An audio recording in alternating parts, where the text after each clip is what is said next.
오늘은 하나님의 목적을 이루는 삶, 하나님의 목적을 이루는 삶이란 제목으로 하나님 말씀 증거하겠습니다. 오늘 본문에 대한 내용을 잠시 먼저 설명을 드리면요, 어, 고넬료가 하나님의 지시를 받아 부하 한 명과 하인 두 명을 베드로에게 보냈습니다. 그리고 베드로는 욥바에 있는 성도 두어 명과 함께, 그리고 고넬료가 보낸 세 명의 사람과 함께 가이사랴에 있는 고넬료의 집으로 가게 됩니다. 그리고 이튿날에 고넬료의 집에 도착하죠. 근데 고넬료의 집에는 이미 그의 가까운 친구들과 그리고 친척들이 모여 있었습니다. 근데 여기 기다리더니라고 하는 표현 자체가 헬라어 원문의 의미로는 이런 의미라고 합니다. 전에도 한번 말씀드렸지만 만약에 환자가 있어요. 근데 예수님이 치유하신다는 소식을 들었어요. 그래서 예수님이 자기에게 오시길 간절히 원하는 상태, 간절히 내게 오기를 기다리는 마음, 그런 마음이 오늘 여기서 기다리더니라는 의미라 할 수 있습니다. 동일한 단어가 쓰였습니다. 이렇게 이 모두가 간절히 베드로를 기다렸습니다. 하나님이 보내시는 베드로를 기다렸고, 마침 도착했을 때에 고넬료는 얼마나 기뻤을까요? 발벗고 뛰어나갔을 것이고 엎드려 절까지 했습니다. 근데 여기 절하다라고 하는 표현이요, 그 프로스 퀴네오라는 헬라어입니다. 프로스 퀴네오. 이 뜻의 의미는요, 신과 같이 추앙받는 인간에게 하는 경배입니다. 그러니까 신처럼 추앙받는 인간을 향해서 하는 경배의 행위가 여기서 절하다라는 의미입니다. 그러니까 베드로가 흠칫 놀라죠. 나도 사람이다, 일어나라라고 그 다음에 일으키는 거죠. 그렇습니다. 이 고넬료가 이렇게까지 한 것은 베드로를 우상 숭배하려고 한 건 아니었고요. 그가 당시에 로마의 황제가 신과 같은 인간으로서 추앙받았잖아요. 그러니까 로마 황제에게 하던 가장 높은 인사법으로 베드로를 대했던 것입니다. 그러나 그 또한 베드로는 모든 영광을 하나님 받으셔야 한다는 것을 믿고 고백하는 자였기 때문에 베드로는 그를 일으켰고, 그와 함께 그의 집에 들어갔더니 여러 사람이 모여 있는 것을 보았어요. 그리고 베드로는 이렇게 얘기합니다. 내가 이곳에 온 이유는 하나님이 지시하셔서 왔다, 하나님이 명령하셨기 때문에 여기까지 온 것이다 라고 하면서 자신이 온 이유를 설명합니다. 그리고서 고넬료가 초청하여서 응답해 온 이유를 설명하는 게 오늘 본문의 내용이라 할 수 있습니다. 이런 베드로의 말과 태도에서 크게 두 가지를 알 수 있습니다. 첫 번째는 베드로는 나는 사람이라는 태도를 가졌던 사람입니다. 나도 사람이다. 그리고 두 번째 태도는 유대교의 관습보다 하나님의 지시가 더 우선되고 가장 앞섰던 태도를 가진 사람이었습니다. 이 두 가지 태도가 오늘 본문에서 베드로를 통해서 볼 수 있는 내용이라 할 수 있습니다. 먼저 나도 사람이라는 태도, 나는 사람이라는 태도는요, 여러분, 하나님만 경배받아야 할 것을 믿는 자만 고백할 수 있는 태도입니다. 모든 영광은 하나님만 받으셔야 한다는 것을 믿는 사람만 할 수 있는 고백입니다. 이 베드로와 고넬료를 비교해 보면요, 특별히 하나님을 믿는 사람의 관점에서 보면 하늘과 땅과 같은 차이, 그런 간극을 갖고 있습니다. 생각해 볼까요? 베드로는 유대인이었고 특별히 선민의 의식을 갖고 있던 사람이었고, 예수님을 3년 동안이나 먹고 마시고 자고 또 기적도 경험하고 하면서 3년 동안 같이 있었던 사람이었습니다. 또 수제자라 일컬음 받았습니다. 그리고 예수님의 십자가를 또 부활을 목격했던 증인이었습니다. 승천도 보았습니다. 또 마가의 다락방에 모였을 때 약속하신 하나님의 영을 체험하고 경험했습니다. 또한 그가 설교했을 때 3천 명이나 회개하는 역사가 나타나기도 했고요. 날 때부터 걷지 못했던 자가 일으켜 세워지는 그런 기적도 행했던 사람입니다. 그러니까 이 사람은 얼마나 베드로를 존경하고 따랐겠습니까? 반면에 이 고넬료는요, 로마의 군인이었어요. 특별히 유대 나라의 군사력을 동원하여서 그 유대인들이 혹시 모를 폭동과 그들의 저항을 제압하기 위해 주둔했던 로마의 지휘관 중 한 명이었습니다. 그리고 전쟁이 나면 사람을 죽여야 하는 사람이기도 했고요. 또한 그는 예수님을 만난 적도 없고 예수님의 십자가 부활을 들은 적도 제대로 믿은 적도 없던 사람이고 심지어 성령을 경험하지도 못했습니다. 그리고 이방인으로서 이방인의 부정한 음식을 먹고 있던 사람입니다. 이처럼 베드로와 고넬료는 사실 인간의 관점에서, 특별히 하나님을 믿는 유대인의 관점에서 볼 때는 굉장히 간극이 큰 사람들입니다. 근데 베드로는 뭐라고 고백합니까? 자신을 향해 절하는 고넬료를 향하여 나도 사람이다 라고 고백합니다. 나도 사람이다. 여러분, 얼마나 사람이 간사합니까? 자신을 칭찬하고 높이고 세워주는 그 사람의 마음에 편승하기 쉽습니다. 거기에 자기의 마음이 은근슬쩍 내가 그런 사람이 있지, 나도 원래 그랬던 사람이었던 거지 라고 하면서 자신도 모르게 자신을 높일 때가 많습니다. 그 높이는 욕망이 우리에게 언제나 있습니다.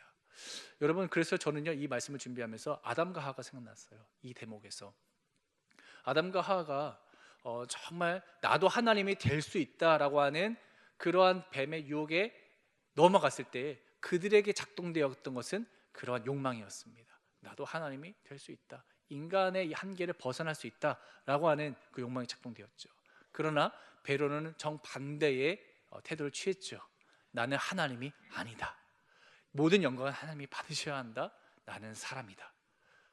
비록 유대인과 이방인으로서 우리 다를 수 있지만 하나님 앞에서는 똑같은 티끌에 불과한 사람이다 라고 고백하죠. 베드로는 그 순간을 승리하고 극복할 수 있었던 것을 볼 수 있습니다. 두 번째 베드로의 태도였던 유대교의 관습보다 하나님의 지시가 더 앞섰던 사람, 하나님의 지시가 더 우선되었던 사람인 것이죠. 이것은요, 여러분, 그 당시에요, 유대인들의 집에 이방인이 들어와 밥을 같이 먹고 유대인들과 함께 식사하는 것은 가능했습니다. 왜냐하면 유대인들이 제공하는 음식을 먹는 것이기 때문에 그래요. 부정하다 일컫지 않는 음식을 대접하는 거기 때문에 그 음식 자체는 문제가 되지 않아서 괜찮았어요. 근데 반대로 이방인의 집에 유대인들이 들어가 이방인이 제공하는 부정한 음식을 먹는 것은 큰 율법을 범하는 것이라고 생각했습니다. 이 당시에 유대인들은요, 하나님의 백성이라고 하는 것을 지키는 게 굉장히 중요하고 그 정체성을 지키는 게 중요했는데, 그 정체성을 지키는 표지, 증명되어지는 보여지는 표지가 바로 음식법이었습니다. 여러 할례, 안식일 있지만 특별히 음식법이었습니다. 그래서 이 음식을 가려서 하나님의 율법에 합한 음식만 먹는 것이 내가 하나님의 백성이야 라는 것을 알려주는 표지로서 사용되어질 때였는데, 베드로가요, 이것을 알면서도 고넬료의 집에 들어가 그들과 함께 식사를 하기로 결정한 것은요, 자신의 신념에 의해서 한 것이 아니었습니다. 자신의 확신에 찬 자신감 때문에 한 게 아니었습니다. 철저하게 기도 중에 하나님이 속되다 하지 않았으니, 부정하다 하지 않았으니 먹어도 되고 함께 있어도 된다고 한 하나님의 명령과 지시에 순종했기 때문에 가능한 것이었습니다. 그의 마음에는요, 자신도 오랫동안 체득되어 오고 중요하다 여겨온 그 음식법마저도 넘어갈 수 있었던 이유는 하나님의 지시가 더 중요한 사람이었기 때문에 가능합니다. 그래서 여러분, 우리의 모든 이 틀 혹은 우리 안에서 변화되어져야 할 우리의 모든 잘못된 모습의 변화는요, 하나님의 말씀이 나의 생각보다 더 앞서야 한다는 것을 고백할 때 가능한 것입니다. 베드로는 이 하나님의 지시에 따라 고넬료의 집에 갈 수 있었고 그 음식을 먹게 되었다는 것을 알 수 있습니다. 그래서 여러분, 이 두 가지 베드로의 태도는요, 어떠한 기준에 의해서 가능했는지 우리는 살펴보고자 합니다. 무엇 때문에 베드로가 나도 사람이다, 하나님의 지시 때문에 여기까지 왔다라고 할 수 있었을까요? 바로 목적 때문입니다. 목적. 하나님께서 자신을 향한 하나님의 목적을 베드로가 완전히 깨달았기 때문에 이러한 유혹과 혹은 잘못된 모든 상황들을 넘어갈 수 있었던 것입니다. 이 목적이라는 것은요, 창조도 하나님의 목적 위에 창조가 되었죠. 예수님이 이 땅에 오시고 구원하신 이유도 하나님의 목적 안에서 구원하신 것이죠. 그러니까 모든 하나님의 일하시는 것은요, 목적이 배제된 상태에서 이루신 것은 아무것도 없어요. 하나님은 철저히 자신의 목적을 가지고 이 세상에서 하나님 뜻을 이루어 가시고 그것을 위해 사람을 만드셨고 그것을 위해 먼저 우리와 같은 하나님의 사람들을 구원하셨던 것입니다. 베드로가요 그것을 완전히 깨달았기 때문에, 나를 향한 하나님의 목적을 완전히 알게 되었기 때문에 이러한 태도를 견지할 수 있게 된 것입니다.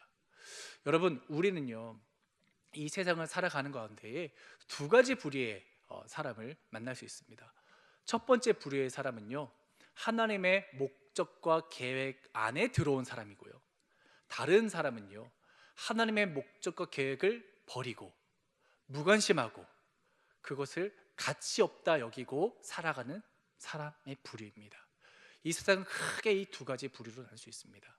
그런데요 하나님의 목적과 계획 안에 들어온 사람은요 철저하게 나 중심일 수가 없어요. 그 목적이 내 목적이 아니라 하나님의 목적이니까 하나님이 중심일 수밖에 없는 거잖아요. 그러니까 하나님의 목적이 중심이 된 사람은 하나님이 중심적인 삶을 살 수밖에 없는 사람들인데, 간혹 나의 목적을 위해 하나님을 이용하려는 사람들이 있습니다. 가령 나의 평안과 나의 만족과 내가 얻고자 이루고자 하는 그 목적을 위하여 하나님 도와주세요에 그치는 사람들, 이런 사람들은요 하나님의 목적 안에는 들어왔으나 내가 이 세상에 왜 살아야 하는지, 내 삶의 태도는 어떻게 견지해야 하는지를 바로 깨닫지 못하는 사람들입니다. 이런 사람들에게는 신앙의 성장도 없고 믿음의 진보도 없고 삶의 변화도 없이 그저 세상 사람들과 크게 다르지 않은 상태로 살아가는 사람입니다. 그러나 하나님의 목적과 계획 안에 철저하게 자신을 내어드리고 하나님의 지시와 하나님의 명령에 순종하는 사람들은요 날마다 자신의 갱신되어지는 삶을 살게 됩니다. 변화되는 삶을 살게 됩니다. 끊임없이 유연하게 하나님이 이루시는 것에 따라 자신을 드리는 삶을 살게 되어집니다. 여러분, 이 세상에요 특별히 여러분 교보문고, 영품문고, 반디의 루니스 이런 우리 큰 서점들 있잖아요. 가보면 자기계발서 칸이 아주 따로 있습니다. 그리고 여전히 불티나게 베스트셀러처럼 팔리는 것이 자기계발서이죠. 이 자기계발서를 보면요 기본적으로 꿈을 가져라, 그리고 가치를 명확하게 해라, 그리고 너는 최선을 다해 목표를 설정하고 그 목표를 조금 더 크게 가져라, 그리고 열심히 훈련해라, 열심히 노력해라, 그리고 포기하지 마라, 그리고 다른 사람과 너의 꿈을 공유해라. 그러면 반드시 성취하게 될 것이다 하면서 그 방법론에 대해서 가르쳐요. 이것은 이 세상이 설정한 세상의 목표를 이룰 수 있는 방법론입니다. 그리고 실제로 그거대로 하면 성공의 가능성이 높습니다. 그러나 그건 어디까지? 세상이 원하는, 세상이 설정한 목표를 이루는 방식이죠. 이런 사람들은요 하나님의 목적과 계획 안에 들어올 수가 없어요. 그거는 출발점이 나이기 때문에 그래요. 출발점이 나로부터 시작한 목적은요 나의 목적이지 하나님의 목적일 수 없습니다. 반면 하나님의 목적과 계획 안에 들어온 사람의 특징은요 철저하게 하나님의 목적이 무엇인지를 궁금해하고 하나님의 뜻이 무엇인지를 날마다 소망하며 질문하며 주님 앞에 그 고백을 하며 나아가는 사람이라 할 수 있습니다. 이런 사람들은요 내가 이 땅에 왜 태어났는지, 내가 왜 살아가는지, 내가 왜 구원받았는지를 명확하게 압니다. 그래서 선택이요 단순해요. 선택이 아주 복잡하고 어렵지 않아요. 이게 하나님의 목적을 이루는 거면 순종하면 되는 거고, 그것이 아니라면 순종하지 않으면 되는 거예요. 그렇죠? 여러분, 베드로가요 굉장히 커다란 꿈과 목표를 갖고 고넬료의 집에 갔을까요? 이방인 선교를 위하여 내가 정말 큰 사역을 이루어야지 하면서 갔을까요? 아닙니다. 예루살렘에 모여서 사도들 다 모아놓고 우리 함께 기도하면서 제가 고넬료의 집에 갈 테니 여러분 기도해 주시고 그곳에서 놀라운 역사가 있을 수 있도록 기도해 주세요라고 시작했을까요? 아닙니다. 그저 습관을 따라 하나님의 목적 안에 있는 자신을 날마다 고백하는 사람이었기 때문에 시몬의 집에 지붕에 올라가서 정해진 시간에 기도하다가 하나님이 지시하셨고 그 지시를 그저 자신은 원치 않으나 하나님이 말씀하셨으니 그 지시를 따라 고넬료의 집에 갔을 뿐인데, 그곳에 성령이 임하셨고 그곳에 이방인도 우리와 같은 동일한 방식으로 하나님이 임하셔서 구원하시는구나를 깨닫게 되었고, 이윽고 결국엔 하나님은 이방인들을 향한 하나님의 놀라운 뜻과 역사를 이루신다는 것을 알게 되는 역사를 보게 되는 것이죠. 여러분, 이것처럼요, 하나님의 뜻이 이루어지는 방식은요 아주 크고 아주 뭔가 대단한 것을 계획해서 되는 것이 아닙니다. 그저 우리 삶의 일상생활에서, 나의 삶의 자리에서, 내 삶의 선택의 순간에 하나님이 지시하신 것을 순종하면 이루어지는 것입니다. 단순하게 그것을 따르면 이루어지는 것입니다. 한 치 앞을 나는 알 수 없으나 모든 것을 아시는 하나님을 믿고 신뢰하고 나의 선택을 하나님의 목적에 부합되는 선택을 할 때, 그때 하나님의 뜻이 이루어진 줄 믿습니다. 그래서 여러분, 하나님의 목적은 무엇인 줄 아십니까? 온 세상에 하나님의 선하심과 하나님의 사랑과 하나님의 의로움과 하나님의 정의가 작동되어져서 온 세상에 하나님의 통치가 편만해지는 것이 하나님의 목적입니다. 그거 하라고 아담과 하와 지으셨고, 그거 하라고 이스라엘 부르신 거고, 그거 하라고 우리를 구원하신 것입니다. 할렐루야. 여러분, 믿으십니까? 우리가 왜 이곳에 있는지 아시겠습니까? 결국에는 우리는요, 하나님의 나라를 확장하는 그 이유 때문에 존재하는 것이라고요. 하나님의 나라를 하나 더 우리가 발을 딛고 있는 세상에서 더 확장시켜가는 그걸 위해서 우리가 존재한다고요. 그 존재의 이유가 명확한 사람은요, 일희일비하지 않습니다. 또 우리의 돈과 우리의 명예와 우리의 어떤 사람들의 평판과 혹은 우리의 꿈을 이루는 것과 이런 것에 일희일비하지 않습니다. 철저히 하나님이 목적을 이룰 수 있는 것이라면 그것으로 자족하고 만족할 수 있는 인생이 될 수 있습니다. 자신의 성품과 인격을 철저하게 하나님의 목적을 이루는 데 사용하기 위해 애쓸 수 있게 됩니다. 왜냐하면 자신의 존재 이유는 아주 단순하게 하나님의 목적을 이루는 인생이라 믿기 때문에 그렇습니다. 이런 사람은 교만할 겨를이 없어요. 하나님만 높임받아야 되고 하나님 나라만 확장해야 하기 때문에 교만할 수가 없습니다. 이런 사람은요, 철저하게 하나님과 친밀하게 교제할 수밖에 없어요. 하나님으로부터 지시받는 인생이기 때문에 하나님과 소통이 안 되면요, 괴로워요. 하나님의 은혜와 하나님의 임재가 내 안에서 느껴지지 않으면 괴로워요. 왜요? 하나님의 목적을, 지시를 받아야 되는데 내 안에서 이게 자꾸 느껴지지 않으니까 힘들죠. 이런 사람은 그래서 주님, 제가 혹시라도 죄가 있다면 깨닫게 하시고 회개합니다. 회개하는 사람이에요. 하나님의 목적이 분명한 사람은요, 회개하여서 다시금 주님과의 친밀한 교제에 들어가고 친밀한 교제를 통하여서 성령의 지시를 따라 하나님의 나라를 다시금 이루어가는 사람이 되는 줄 믿습니다. 그래서 저는요, 여러분, 이 말씀을 준비하면서 생각난 사람이 있습니다. 바로 이제 제가 어린 시절에 신앙생활을 가르치고 도와주셨던 멘토 목사님입니다. 김석천 목사님이라는 분이 계신데, 이분은 지금 중국에서 선교하고 계시는데요, 이분은 당시 전도사 시절에 저희 모교회에 오셔서 사역하셨습니다. 근데 이분과 이제 같이 동행할 때가 많았어요. 같이 동행하는데 하루는 밤이 어둡고 인적이 드물고, 그리고 이제 산이 있는 2차선 도로를 가는 길이었어요. 차를 타고 이제 같이 가는데 거기에 차를 이렇게 확 돌려서 이렇게 가는 거예요. 그래서 어이구, 큰일 날 뻔했다 하시는 거예요. 그래서 왜요, 전도사님? 갑자기 차를 안전한 데 세우고 그 다음에 비상등을 켜고 차가 오는지 안 오는지 확인한 다음에 그 다음에 거기 떨어져 있는 세 개, 네 개 정도의 돌을 치우기 시작했어요. 돌을 치우고 나서 하시는 얘기가 이 돌을 내가 봤기 때문에 나는 피해서 안전했지만 이 돌을 보지 못하고 오는 차가 혹시라도 부딪히면 옆에 낭떠러지였거든요. 큰 사고를 이룰 수 있기 때문에 이걸 치우고 가는 것이 더 맞겠다 싶어서 세웠어 라고 하시는 거예요. 또 한 번은 추운 겨울날이었습니다. 이렇게 지나가고 있는데, 같이 그 길을 걷고 있는데 그 추운 겨울날, 추운데 이렇게 전단지를 나눠주시는 할머니가 계셨어요. 근데 이 할머니의 전단지를 이분이 받으시는 거예요. 그 또 가다가 또 어떤 분의 전단지를 또 받는 거예요. 또 가다가 또 받는 거예요. 뭐 헬스장, 뭐 맛집, 뭐 이런 전단지였어요. 그래서 제가 물어봤어요. 전도사님, 거기 다 가시려고요? 그러고 했더니 하시는 말씀이, 이 추운 날 이걸 내가 한 번이라도 더 받아들여야지 빨리 끝내고 갈 수 있지 않겠나라고 하시는 거예요. 이분은요 실제로 정말 하나님의 사랑과 이웃 사랑을 실천하기 위해 정말 애썼던 분이셨거든요. 막 엄청난 학력이 뛰어나고 세상이 부러워할 만한 그러한 무언가를 이루신 분이 아니라 철저하게 하나님의 사랑과 하나님 이웃 사랑을 이루기 위한 철저히 하나님의 목적 안에서 자신을 보았던 분이셨습니다. 그래서 이분을 통해서 하나님이 참 많은 좋은 하나님의 사람들을 이렇게 세우시는 일을 하셨는데, 저도 그것을 보면서 배웠죠. 그래서 저도 따라 해봤습니다. 그리고 지금도 따라하고 있습니다. 이왕이면 그런 순간이 생기면 그분을 떠올려요.